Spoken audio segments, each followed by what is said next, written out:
What's going on, guys? Welcome to another episode of Spewing Nonsense. Today I have a good friend of mine, Joseph Alvarez. What's going on, guys?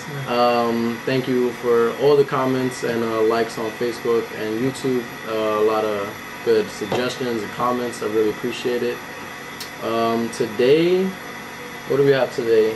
I don't know, man. I'm just, dude. I haven't seen Matthew in a year and a half. This maybe. is true. So it's like it's nice to be on here, and then it's nice to kind of hit the ground running with something like this. I agree. I just want to say I'm really proud of you for like pursuing this in general, dude. Thank you, man. I wish I had the even if you touched on this with Jason last week, but failing forward is a big thing, and I think that's something you're not afraid to do. And I wish I had more of that ballsiness. you know? Thank you, man. And then to be on here after Jason was on here, you guys are assholes. Like, these are big shoes to fill. It's like, Jason, if you're listening, man. Oh yeah. Always a treat. The first episode was awesome. I was very lucky to have Jason on. Very, very smart guy that knows a lot of shit. Very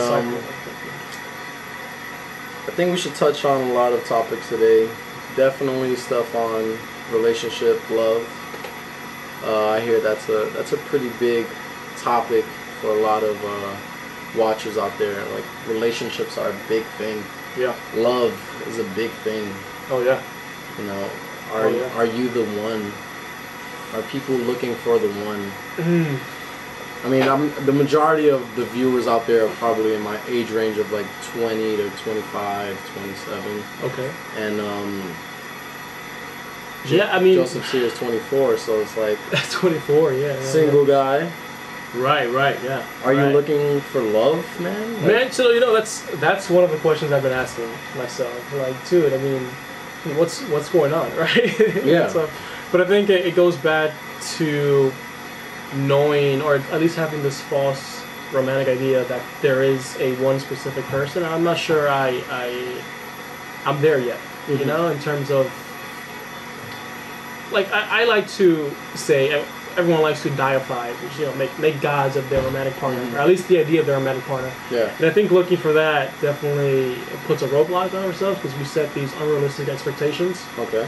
And it's kept me from really pursuing things sometimes. I mean, yesterday, and we'll get back to this, but yesterday you posted on how keeping motivation is tough, because before you even start, you can almost see it end, you can almost see it on its decline. Yes. And I'm almost the same way with the relationships I get into, right? Like, I can see their transient nature. I can see them already ending, and it's like, why even bother? I don't want to ruin what we have right now because it's so perfect. Really? And I think that you're perfect, and I know you're not perfect, and you probably think I'm perfect, but you know that I'm not perfect. And I just don't want to ruin that, you know? And it's like, we have something good here.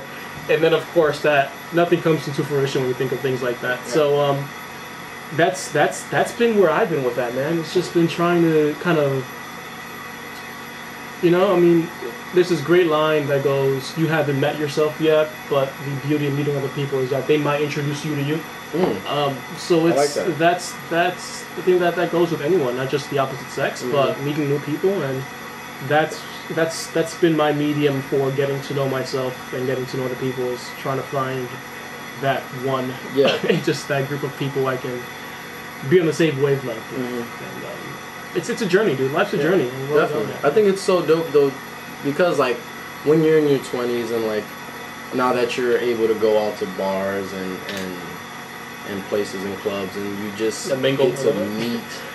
Mingle. You just get to meet so many, especially wherever you go. Like, in New York City, you're just in a fucking cesspool of just so many different people. Yeah. Like, especially if you go to Brooklyn or the Bronx or Queens, wherever you go, you're just gonna meet some really either crazy people or some really like they'll introduce you to some new shit, or to someone else that I'm into knitting. And I'm like, knitted something like 2 weeks ago. Like, that's crazy. You never know what you're gonna get, especially in New York City. Yeah. And I think it's so cool that every day is just, like you said, it's an adventure, it's a journey, and to meet, this is what I love to do with this, is just to meet and discuss, because everyone has a story, right? Everyone has something to just tell you and contribute. Yeah. So I think it's so dope. So like, with relationships though, like I see that it always is in the beginning. It's that honeymoon phase where everyone says. You know, I think that's true, man. And no, it is true, and I wish you kind of hit like a rut.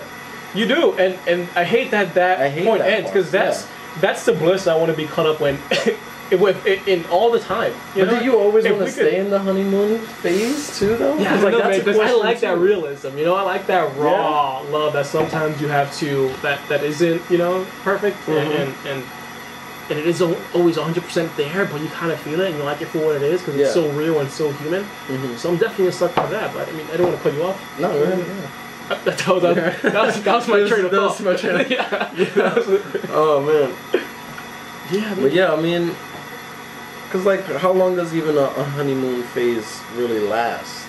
I mean, it could be because then that just goes with like who you are as a person. You know, because you could keep the honeymoon phase. Yeah. Like I read this thing on Tumblr actually, and it was like, in the beginning of a relationship, everything is fresh and exciting, and those feet on your dashboard while you're driving is just like something so cute to look at. But then years down the road, those feet are just a fucking distraction to your fucking blind side, and it's like, fuck, that's true. Yeah, that's true. Man. That's true, dude. Like, damn. Like, does it really get to that point? Yeah. Jeez.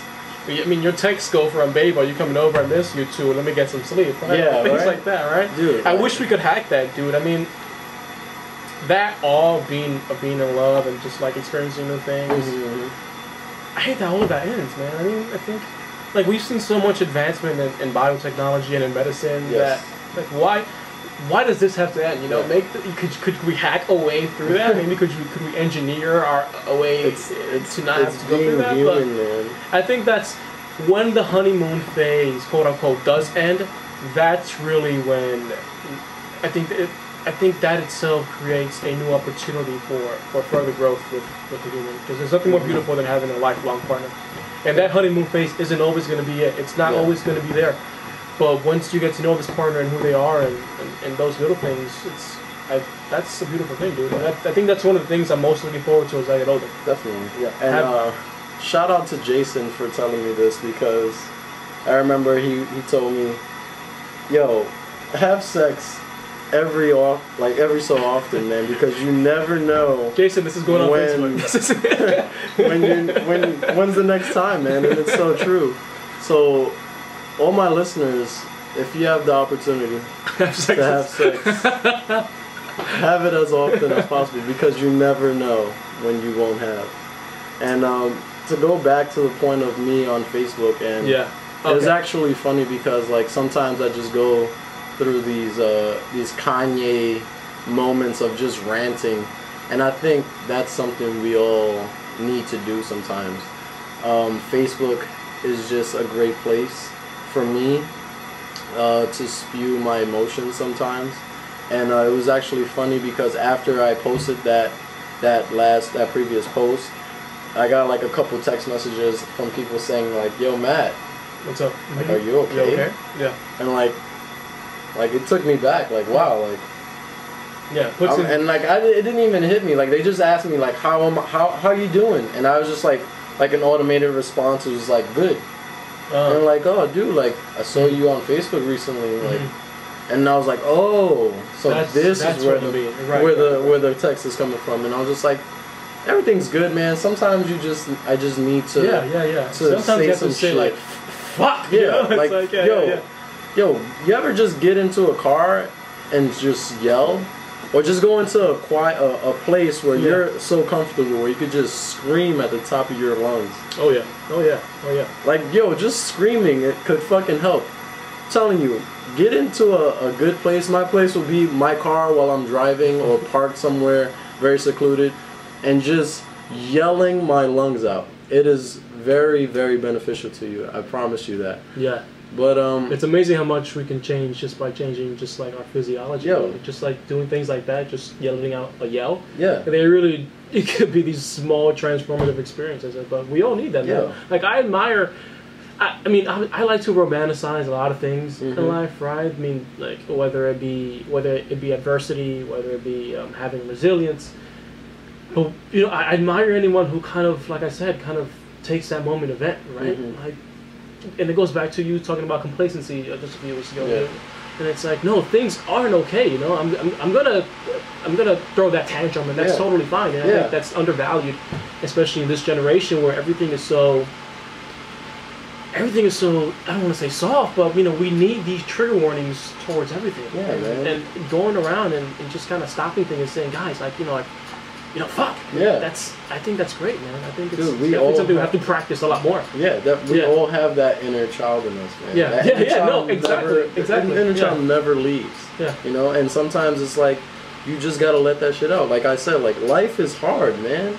Like, you just can't have your shit together. Like, with the whole Kanye thing, like, the dude, he can't be perfect for you guys, man. Like, I love Kanye West, man, and I think he's a fucking genius, and I just feel that it's so wrong for people to be like, yo, like, you're supposed to be like this, or you should do this. Like, the concert that he recently had for just doing two concerts and leaving, Sacramento. like, you have every right to be mad. You came for this, and you wanted a concert or whatever. But like, yo, if you fuck with Kanye, you gotta know, like, this is Kanye. That you have to expect. You have to kind of expect that. Okay. You have every right to be mad. Sure. Yeah, they do. They do. Of that concert. But like, at the same time, look at Joseph, a huge Kid Cudi fan. Oh, that's right. Yeah. Right, and because like you kind of introduced me to Cudi, like when we first met each other, and you got me more into Cudi, and like Jason was saying this before, and he was like, the dude on SNL.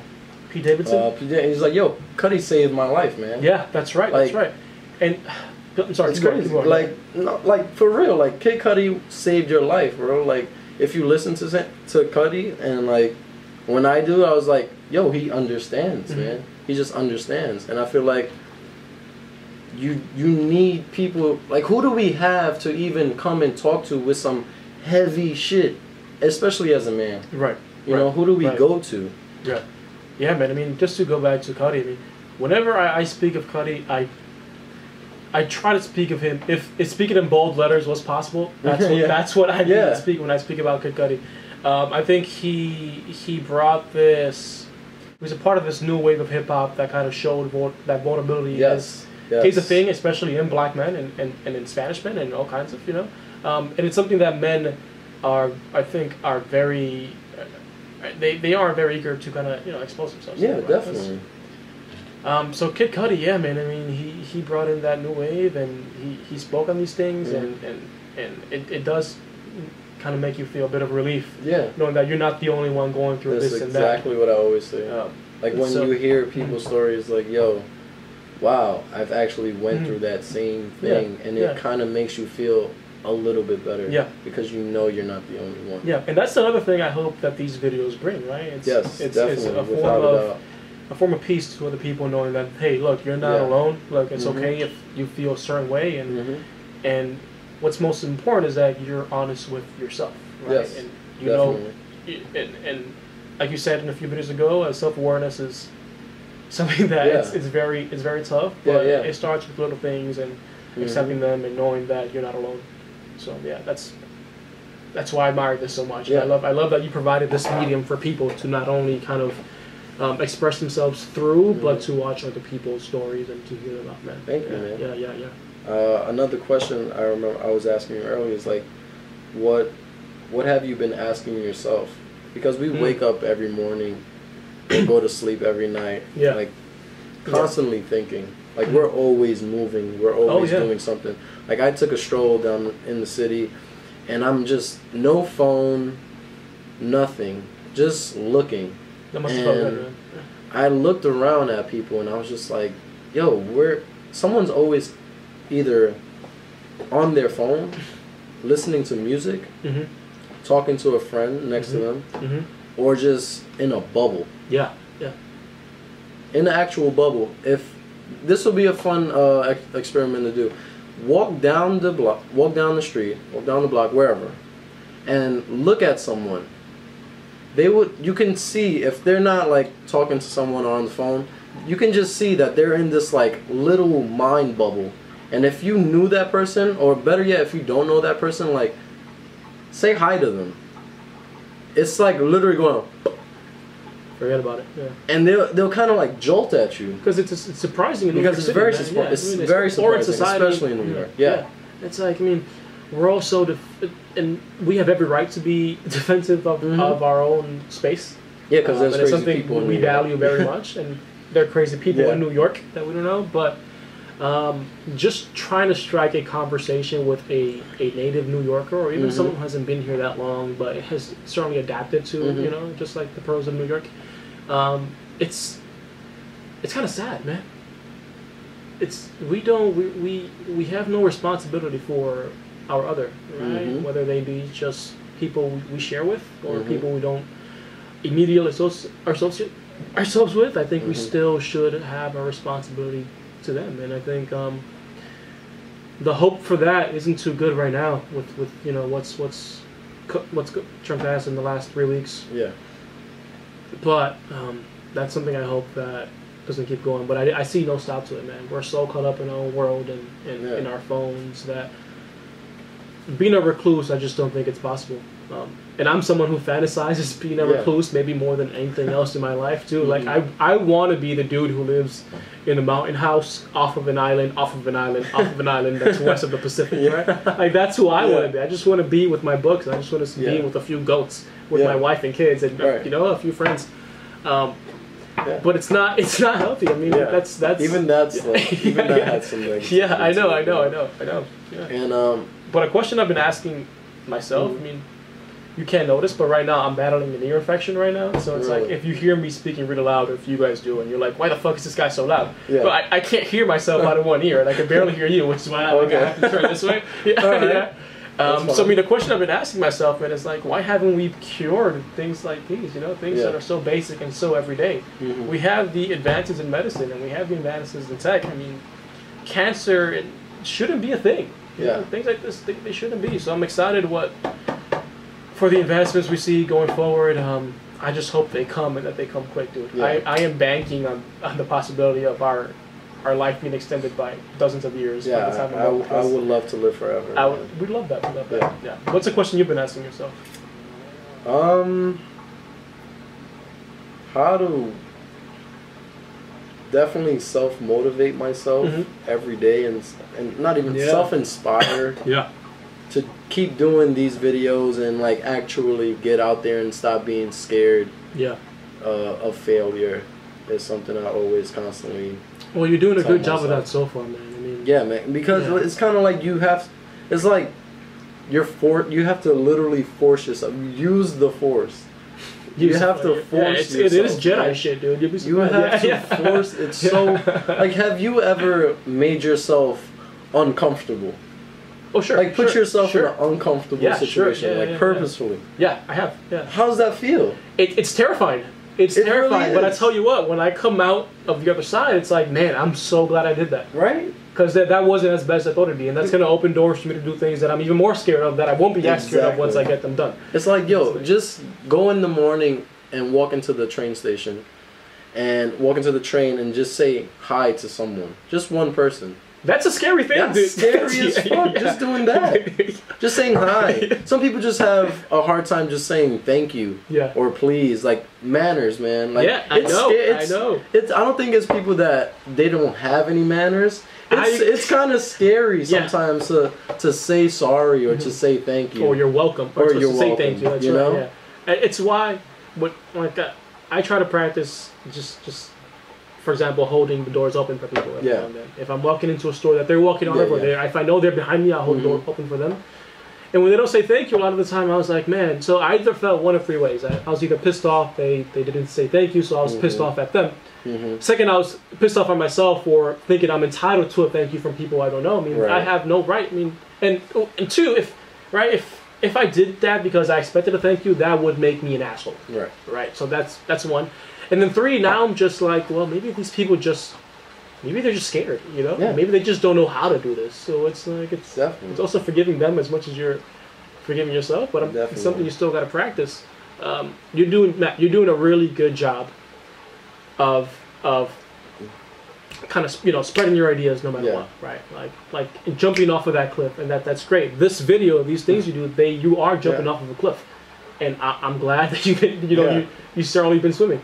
But as far as staying motivated, man, like we talked about it earlier, I think something I've been practicing, and I think it's very easy for everyone to practice, is just writing things down and setting goals for yourself. Definitely. Yes. But beyond that, I think your secret weapon as a human being should be to have a purpose towards something, whether it be a religious purpose, and that's contentious depending on your views on religion, whether it be a purpose for just self-fulfillment, or whether it be a purpose for responsibility towards other people. I think once you have that down, everything else sort of comes after, and it gives you a reminder that, look, I have to do this because this is what I believe in, and this is what I haven't not only grounded myself to, this is what I've anchored myself to. That will take you a long way, man. So whether it be religion or whether it be this otherworldly sense of purpose, I think we all need to develop something bigger than ourselves and put ourselves aside every now and then. Definitely. So I mean, yeah, you're scared, but you know something? People need to hear stories, and people need to share their stories, and these conversations need to be had. Yeah. So I think that's they're being had every day. And then why are they being why are they being shared for other people, right? Yeah. No, dude, I love that. Yeah. And so that's just one way I think, if you want to take something into and I love the idea of actually writing things down, and that's something that I've just recently gotten into, to be honest, because I would have hundreds of thoughts and ideas a day, and the next morning, and at the end of the day, I'll be like, I'm definitely going to remember this idea, and in the morning it's gone. So just writing it down, but then like you said, it's actually acting upon these ideas, and I think the hardest part, or the negative part of writing things down, is that we kind of forget we gotta crawl before we walk. So if you're writing 10 goals down, I think it's a bad idea, honestly. I think you should just start with one and just knock that shit out, because we get overwhelmed. No, absolutely. We burn out. You get burnt out, you know, and you gotta tackle one thing at a time. I think it's very beneficial if you just write one thing down. If you want to have, you can have multiple ideas written down, but then have that one just picked out for the day that you're gonna tackle. You don't overwhelm yourself, because then none of the ideas are gonna get done. Yeah. In my opinion. And be realistic and honest with yourself. Don't write an idea or a goal that is like way out of your league. It's okay to have it there just as like an end goal. Like, hey, I will get to this. This is my end goal. But in the meantime, I have to take care of these other things first. Definitely. Yeah, because we put ourselves in one or two boxes. Either A, you're gonna have this idea and work on this idea and get it to an end goal, or B, like, oh yeah, I have this idea and just fucking throw it in a dark corner, you know, and just let it sit there for years. You know, and I think it's something where we need to understand ourselves firstly, because these ideas could potentially be groundbreaking. It could be something huge, and sometimes people aren't ready for it. No. You know, so I want patience, man. Patience. Patience goes a long way, man. Patience and resilience and grit, and getting back up if you do fall down, or picking yourself up if you notice that, hey, I'm in a rut, you know, and it's like just reminding yourself, hey, this is what I'm doing it for. Yeah. Constantly remind yourself. Have something, and that's where that self-motivating comes from. Yeah, exactly. We just answered the question right there. Yeah, if you could have something to look like, like this, like if I have a kid, boom, this is why I'm working this fucking hard, because if I don't work this fucking hard, he's not gonna go to a good school. He's not gonna eat tonight. You know, that's how you gotta fucking live your life. That's your purpose. Right? Yeah, and you can have a lot more purposes beside that, but that's exactly. That's what you we're each gonna have our own vices, and we each need to find it. And I know, it's hard, but each day is gonna get easier. Yeah. Like it's an up and down circle. It's always a circle. It's up and down. Like I was telling myself, how do you like, you can't stay happy forever. Yeah. Because in the back of your mind, like, this shit isn't gonna stay like this for good. Like, something's bound to happen to fuck up my day. Yeah. You know? Yeah. I think reminding yourself that just it helps kind of when that fuck up does happen, right? Yeah, definitely. Thank you, Joseph, for coming. This was an awesome spewing nonsense. We got in the pocket, man. Yeah, we got in the pocket. Did. Yeah, we did. We're definitely gonna have part 2 to this. Yeah. And thank you for watching. Subscribe, comment, suggestions again, and if you ever want to be on, just email me or find me on Facebook or Instagram.